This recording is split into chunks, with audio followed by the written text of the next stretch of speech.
Imagine this. You're sitting in your usual spot, maybe in your room, maybe at a coffee shop, or on a train to nowhere in particular. The day is average. The weather is the same as it's always been. The people around you go on with their lives, unaware. Nothing feels special. And then, your phone buzzes. You open the message. And in a single second, your entire world shifts. Maybe it's a job offer you've dreamed of for years. Maybe the person you love finally tells you they feel the same. Maybe a health report comes back clean. Or someone who disappeared returns.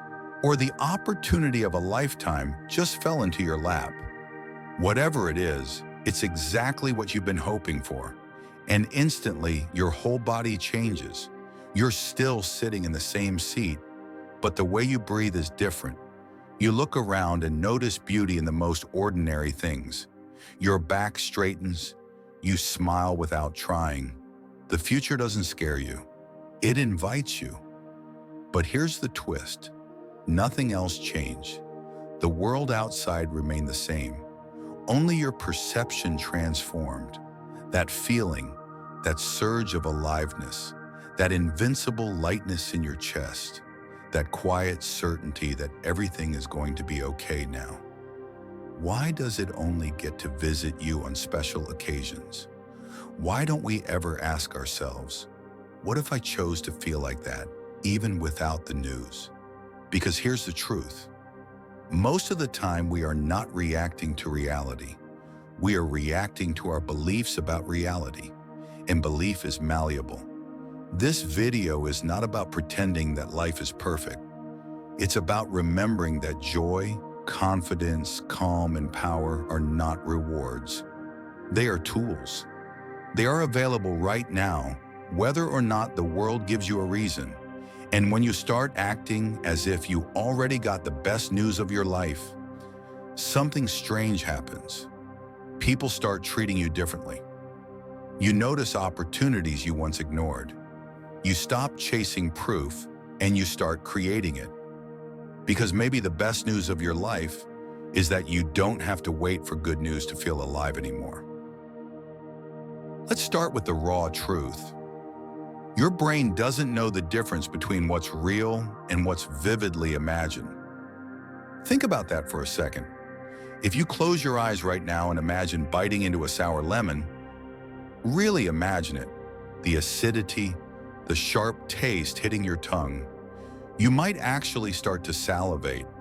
No lemon exists, but your brain believes one does, and so your body responds accordingly. This isn't magic, it's neurobiology. When you act as if something is real, your body, your nervous system, your hormones, they follow suit.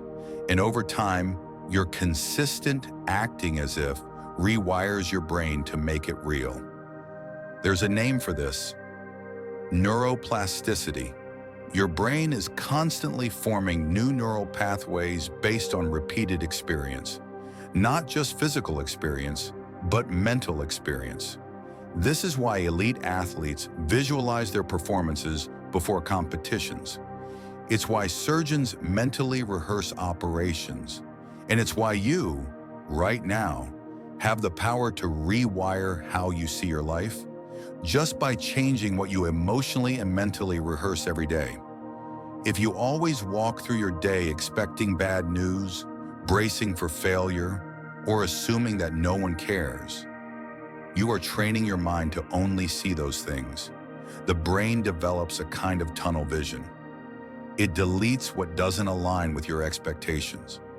But if you choose to act as if good things are already happening, if you walk like someone who's already been chosen, already been rewarded, already heard the best news of their life, your brain begins to believe it. And when your brain believes it, your behavior follows. You speak differently, you show up differently, you attract different responses from the world around you. The placebo effect is the most common proof of this. In clinical trials, patients given fake treatments often experience real healing just because they believe they're being helped. Their immune system reacts. Their pain lessens. Their body begins to change, based only on belief. So let me ask you something. If a sugar pill can trigger healing just because the mind believes it's medicine, what could happen if you carried yourself like someone whose dreams are already unfolding? What if your smile wasn't forced, but a reflection of quiet certainty? What if your walk wasn't arrogant, but deeply grounded in the awareness that you are on the path already? We are told that we need to be realistic, but no one defines what realistic even means. Is it realistic to believe in failure before it happens, but unrealistic to believe in success before it arrives? If you don't get to control the outcome, at least control the state of mind you arrive in. Because here's the kicker. Your mental state affects your actions, and those actions affect your results, not spiritually, practically. Let me give you an example. Two people apply for the same opportunity. One walks into the room desperate, nervous, convinced they're unworthy, but trying to fake confidence. The other walks in like they've already received a yes, calm, composed, almost joyful. Who do you think makes the better impression? Who do you think radiates the energy that others want to trust? It's not about lying to yourself. It's about creating a state of belief strong enough that your biology starts to follow your intention. You begin to live the person you want to become. And no, it's not instant. The brain doesn't flip a switch overnight. But with repetition, your inner chemistry begins to evolve. The default anxiety loosens its grip. The constant self-doubt gets softer. The moments of presence stretch longer. Until one day you wake up and realize you don't have to force it anymore. You just are it. Because you trained your mind to believe it first. You walk like someone who had already heard the best news of their life. And eventually your brain stopped questioning it. It just followed the pattern you kept showing it. Energy is contagious, even when it's silent. You felt it before. You walk into a room and instantly feel something's off. No one has said a word, but there's tension in the air, a heaviness. You can sense it in people's posture, in their lack of eye contact, in the way no one is breathing freely. And you felt the opposite too. Someone walks into a room with a glow, maybe not loud or flashy, but centered, light, warm. And suddenly the space feels different, more open, more alive. That's emotional momentum. What you feel, you radiate. And what you radiate, you attract or repel. Now think of this. When you act as if you just got the best news of your life, your energy shifts before anything actually changes. And that's the secret. People don't respond to your circumstances. They respond to your energy about your circumstances. This is why you might have seen someone with less talent get the job, or someone with less beauty be more attractive, or someone with fewer accomplishments lead the room. Because they had one thing, belief in motion. They weren't waiting to feel confident. They chose to. They weren't waiting to feel like a winner. They acted like one. And this acting wasn't fake. It was intentional momentum. Here's how it works. When you carry yourself with joy, people smile back. When you walk with self-respect, others start respecting you without knowing why. When you speak with excitement, people become curious. This isn't just emotional, it's biological. The brain mirrors what it sees. It's called emotional contagion. Your internal state transfers to others. Confidence breeds confidence. Calm breeds calm. Positivity breeds trust. It doesn't require words, just presence. So imagine waking up tomorrow and pretending, just for the first hour, that you have already received a message that changes your life. Would you move slower or more deliberately? Would you frown less? Would your shoulders rise? Would you smile at strangers? Now here's what happens next. That first hour starts a chain reaction. You show up differently, so the world responds differently. And because the world responds better, you feel better. That feeling feeds your behavior, which again shapes the response, and on, momentum. You become the source of your own upward spiral. This is why most people never break out of negativity. They wait for the world to shift first. They sit with their arms crossed, daring life to convince them to open up. But momentum doesn't work that way. It doesn't come to you. It comes through you. You have to give it something to build on. Just a spark, one brave smile, one intentional breath, one conscious decision to stand like someone who's no longer afraid of failure. And then the world moves. Let's make this even more practical. There's a phrase in sports, play with the lead. When a team is ahead, they play looser, freer, they take smarter risks, they don't panic. Now imagine playing with the lead in your life. What if you started your day emotionally ahead? What if you treated today like the confirmation email already came?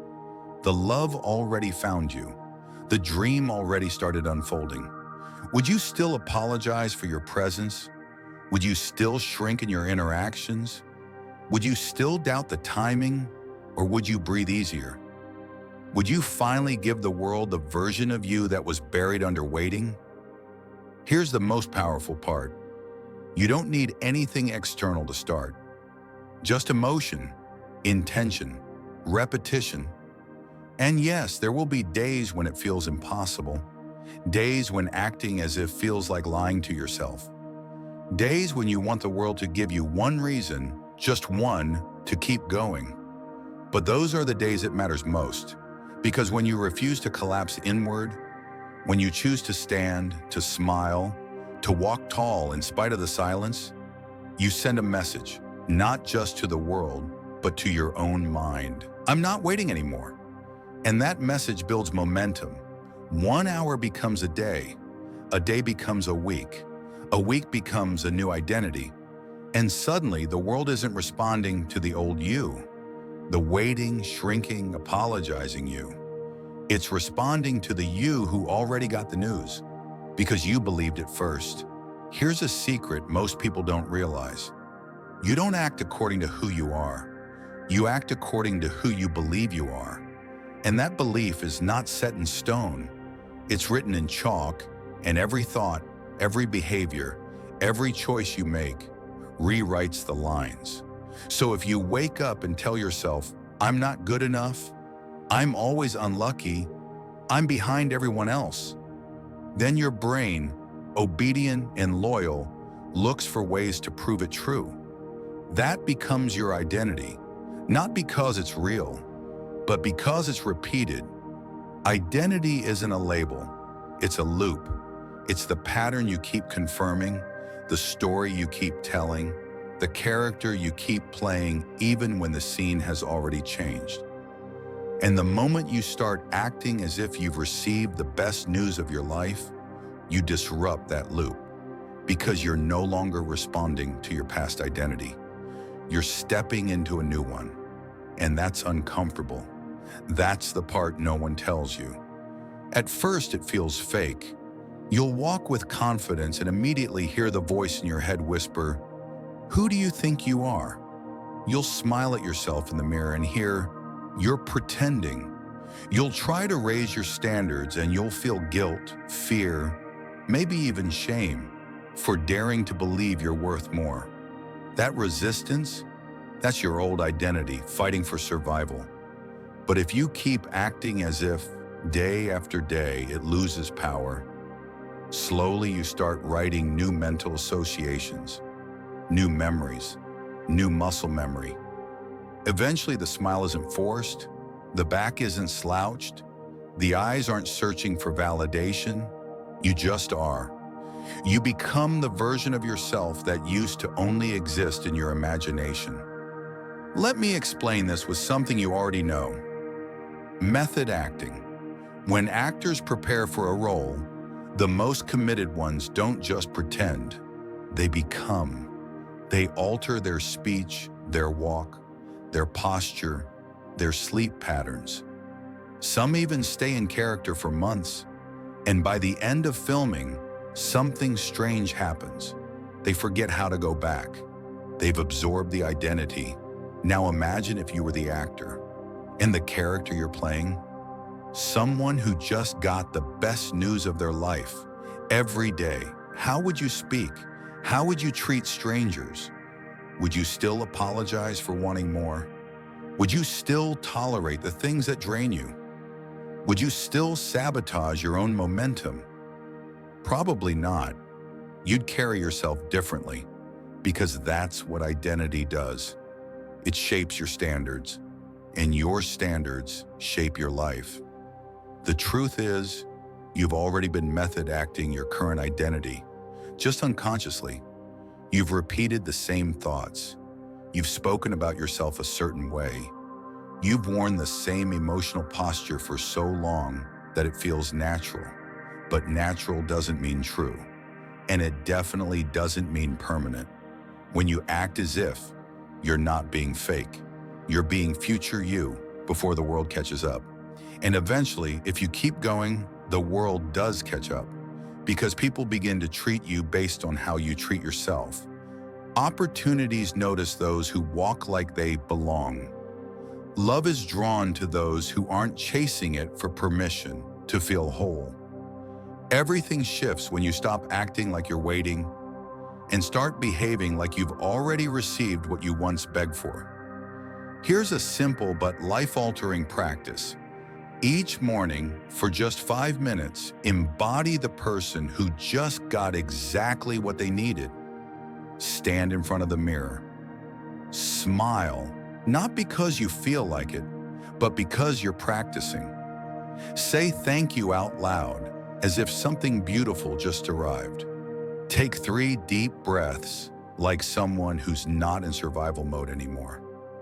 Walk out the door with the posture of someone who trusts the path. You'll feel resistance. Do it anyway, because each time you do, you write a new line in the story of who you are. You teach your brain a new truth. You loosen the chains of old beliefs. And one day you'll look back and wonder why you ever needed something external to believe in yourself. Because the best news of your life was never out there. It was this: you get to decide who you are. We keep waiting for something. The phone call, the message, the green light, the sign from the universe, the person to come back, the world to apologize, the proof that it's safe to feel happy again. But here's the truth. You don't need the news, because the most important news you'll ever receive has already arrived. You woke up, you're here, you're conscious, you can breathe, you can speak, you can love, you can create, you can start again, you can fail, you can rise, you can decide. We treat ordinary moments like they're nothing, but ask anyone who's ever faced death, or lost everything, or had it all taken in a blink, and they'll tell you, waking up is the best news you could ever receive. You just forgot how extraordinary it is. We've been trained to believe that joy is conditional, that we need permission to feel alive, that we can't relax until everything makes sense, that hope must be earned, that peace must be explained, that gratitude must be justified. But none of that is true. Marcus Aurelius once said, "Very little is needed to make a happy life. It is all within yourself, in your way of thinking." And the Stoics weren't dreamers. They lived in times of war, famine, plague. They buried children. They lost empires. And still, they believed that inner peace wasn't a luxury, it was a choice. So what if the greatest act of rebellion in this world is joy? What if walking down the street with lightness in your step, with no external reason, is actually a form of spiritual courage? What if choosing to feel like the best news already arrived is not delusion, but freedom? Because here's what happens when you stop waiting for the world to deliver something big enough to justify your joy. You stop being a prisoner of circumstance. You stop outsourcing your happiness. You stop needing people to behave a certain way so you can feel safe. You stop being pulled around by the emotional weather of other people's moods, other people's choices, other people's timelines. Instead, you become the sun. You generate your own light. You warm the space around you, not because you've been told to, not because you have to, but because you can. That's what this idea is really about. It's not about pretending. It's not about delusion. It's not about toxic positivity or ignoring pain. It's about reclaiming your emotional authority. It's about saying, I've waited long enough. I've suffered long enough. I've postponed my own wholeness long enough. And if I'm going to be here, really be here, then I choose to carry myself like someone who already knows this life is a gift. Even with the mess, even with the mystery, even with the unanswered questions and the broken promises and the silent mornings and the lonely nights, especially with those. Because in a world that constantly sells us fear and distraction and scarcity and urgency, the boldest thing you can do is walk calmly, breathe deeply, and act like the best thing already happened. Because maybe it did. Maybe it was this moment. Maybe it was this breath. Maybe it was this new chance to be kind to yourself, to others, to life itself. Maybe the greatest news is that you don't have to prove anything anymore. You don't need to reach a certain level to be enough. You don't need a crowd to validate your worth. You don't need applause to justify your joy. You're here, you're aware. You have this moment. That's the only real news. And it's more than enough. You don't have to wait anymore. Not for the job, not for the call, not for the closure, the apology, the confirmation, the perfect moment. Every day you wake up with a choice to carry yourself like someone waiting or someone who already received the news they were hoping for. And that choice changes everything, because the way you walk through the world teaches the world how to walk around you. You don't need the external proof to act alive. You don't need the world's permission to smile. You don't need a reason to believe in yourself. Sometimes the reason is the belief. So tomorrow morning, before the world can get to you, breathe in deeply, smile like someone who just got the message they've been waiting for. Speak like your future is certain. Walk like the path is already opening beneath your feet. And just see what happens. Because when you act as if the best news of your life already arrived, the rest of your life starts catching up to that energy. And maybe, just maybe, one day you'll realize you didn't need the news. You just needed to remember who you were without the fear.